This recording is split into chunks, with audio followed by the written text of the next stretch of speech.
बहरहाल हम लोग अपने टॉपिक पे फिर वापस आते हैं।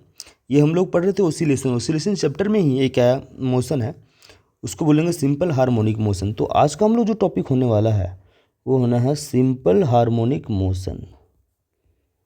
सिंपल हार्मोनिक मोशन, इसको शॉर्ट में बोलते हैं SHM। चलिए हम लोग देखते हैं इसमें होता क्या है। तो आप जानते हैं जब कोई बॉब को इस तरह से हैंग किया जाता है पेंडुलम को, तो जहाँ पर कोई रुकता है उसको बोलते हैं मीन पोजीशन। ये आप लोग पिछले लेक्चर में देखा होगा, मीन पोजीशन।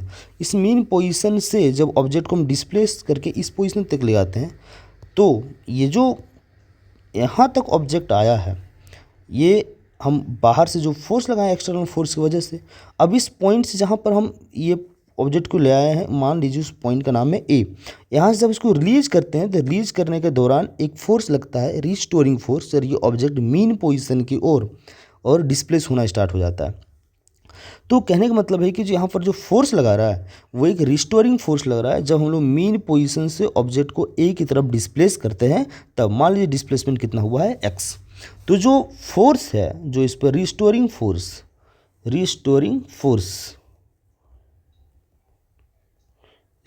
फोर्स जो कहाँ लगेगा, हमेशा लगेगा टुवर्ड्स मीन पोजीशन की तरफ, मीन पोजीशन। इसी तरह आप खाली बने रहें चैप्टर पे, या बोले कि वीडियो पर, आप सारी चीज़ साथ में और अच्छे समझ में आएंगी सारी।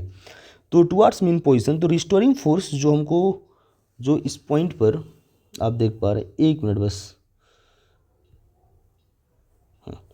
Restoring force towards the mean position. देखेंगे कि जो एफ है हमारा, जिसको रिस्टोरिंग फोर्स बोल रहे हैं, वो प्रोपोर्शनल होता है डिस्प्लेसमेंट का पावर n, ये, और ये हमेशा टुवर्ड्स द नेगेटिव साइड इस मायने में कि अगर हम ऑब्जेक्ट को डिस्प्लेस कर रहे हैं इस पोजीशन की तरफ, तो फोर्स लग रहा है उल्टे ये, तो इसके लिए हम लोग यहाँ माइनस लगाते हैं। तो आप इस बात को समझ पा रहे हो कि माइनस यहाँ क्यों पुट होता है। और पावर n, इस पावर n के बारे में बात करेंगे हम लोग। जब हायर फिजिक्स आप पढ़ेंगे तो n का वैल्यू अगर 1 होता है, n का वैल्यू अगर 1 हो जाए, 3 हो जाए, अगर 5 हो जाए, फिर 7 हो जाए, ओड में होता है। ये हायर फिजिक्स में आप लोग कभी पढ़ेंगे जब फिजिक्स को लेकर और आगे या बीटेक करेंगे तभी।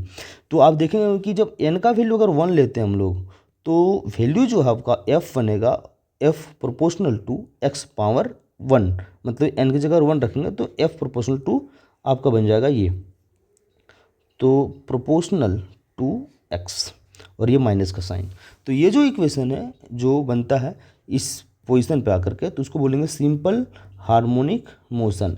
यानी पीरियोडिक मोशन का जो फोर्स और डिस्प्लेसमेंट का वैल्यू है वो इस प्रोपोर्शनेट के इक्वेशन में जब आ जाता है उसको बोलते हैं सिंपल हार्मोनिक मोशन। ये बिल्कुल ऑसिलेटरी मोशन ही है। ये भी टू एंड फ्रो मोशन अपने पोजीशन पे करता है, अपने मीन पोजीशन के, और इसमें भी फोर्स लगता है। अब जब इसका पावर 1 हो जाए, मतलब ये n का वैल्यू हो वो 1 हो जाए, तभी हम लोग क्या बोलते हैं इसको, सिंपल हार्मोनिक मोशन। इसको अगर हम और अच्छे से रिप्लेस करें, देखें तो आप देखेंगे जो f है, f वो प्रोपोर्शनल टू माइनस x। अगर हम इस f को इक्वल टू का साइन से रिप्लेस करें, f को नहीं, मतलब इस प्रोपोर्शनलिटी के साइन को इक्वल टू से रिप्लेस करें, तो हमको एक कांस्टेंट ऐड करना पड़ेगा, और वो x साथ मल्टीप्लाई है kx। अगर इसको और अच्छे से सॉल्व करें तो ये जो kx है, इसको अगर LHS में शिफ्ट करते हैं तो हो जाएगा प्लस का kx इज इक्वल टू 0। अब इस फोर्स को हम लोग लिख सकते हैं मास इंटू एक्सेलरेशन, क्योंकि न्यूटन्स का सेकंड लॉ से हम लोग ये पढ़े हैं कि कोई ऑब्जेक्ट है, उस पर उसको अगर डिस्प्लेस कर रहे हैं तो उसमें एक एक्सेलरेशन रिलीज हो रहा है। आप जिस पेंडुलम को यहाँ देखिए तो ये एक्सेलरेशन ही तो है, तभी तो इस पर फोर्स लग रहा है, रिस्टोरिंग फोर्स। चलिए, एक्सेलरेशन को हम लोग लिख सकते हैं d2x by dt² plus kx। ये पूरा आपका इक्वेशन का लिख दिया हम लोग। तो एक्सेलरेशन इक्वल टू, आप जानते हैं कि x इक्वल टू एक्सेलरेशन होता है time rate of velocity dy/dt, और जो आपका वेलोसिटी जो होता है वो होता है time rate of displacement dx/dt। ये तब ये दोनों इक्वेशन को देखें कि v का वैल्यू अगर यहाँ पुट करें तो d/dt यहाँ पर था, और यहाँ v का वैल्यू अगर इस v का वैल्यू पुट करें हम लोग तो हो जाएगा आपका dx/dt। अब इसको सॉल्व करेंगे तो आ जाएगा मेरा d2x/dt², जो ये एक्सेलरेशन एक जगह आएगा। तो a का वैल्यू हमने ये पुट कर दिया, ये पूरा वैल्यू आया। इस पूरे इक्वेशन को, ये पूरे इक्वेशन को हम m से डिवाइड करते हैं तो हो जाएगा d2x/dt² प्लस kym, और ये मेरा x। तो आपका आ गया इक्वल टू 0। अब यहाँ पर देखें कि ये जो k/m है, k/m है, ये ओमेगा स्क्वायर हम लोग लिखते हैं, तो वैल्यू आएगा d2x/dt² प्लस ओमेगा स्क्वायर, और ये मेरा रहा x इज इक्वल टू 0। ये मेरा SHM का इक्वेशन आया। ये एक डिफरेंशियल इक्वेशन है, तो this is the differential equation, this is a differential equation, therefore it has an solution, it has a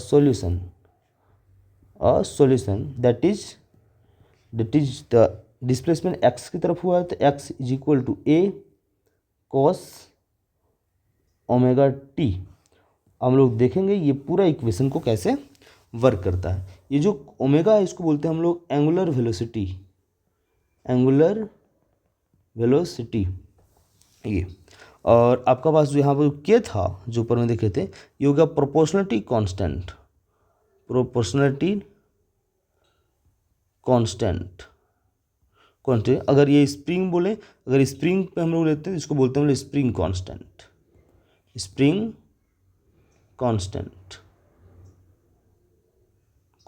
देखेंगे हम लोग स्प्रिंग पे कैसे वर्क करता है। अगर इसी चीज़ को हम लोग स्प्रिंग पे देखें, तो अगर उस पेंडुलम की जगह अगर हम एक दीवार को फिक्स कर दें और इस पर एक स्प्रिंग को इस तरह से ऐड कर दें, और यहाँ पर एक मास लगा दें इस ऑब्जेक्ट पर, इस ऑब्जेक्ट का मास m है, और एक ग्राफ के लिए बोल दें ये मीन पोजीशन है इसका।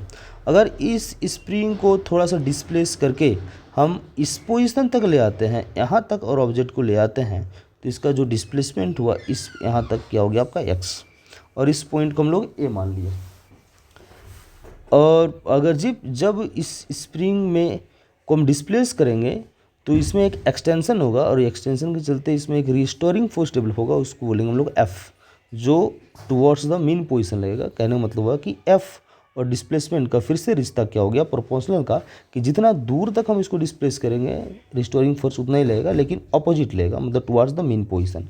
फिर इसको सॉल्यूशन करेंगे तो हम लोग इसी इक्वेशन पर पहुँचेंगे जो अभी हम लोग पेंडुलम के तक पहुँचे थे। तो आपके पास जो इक्वेशन है वो आया आपका x equal to a cos omega t, ये आपका आया इक्वेशन। इसमें a क्या है, तो ये एम्पलीट्यूड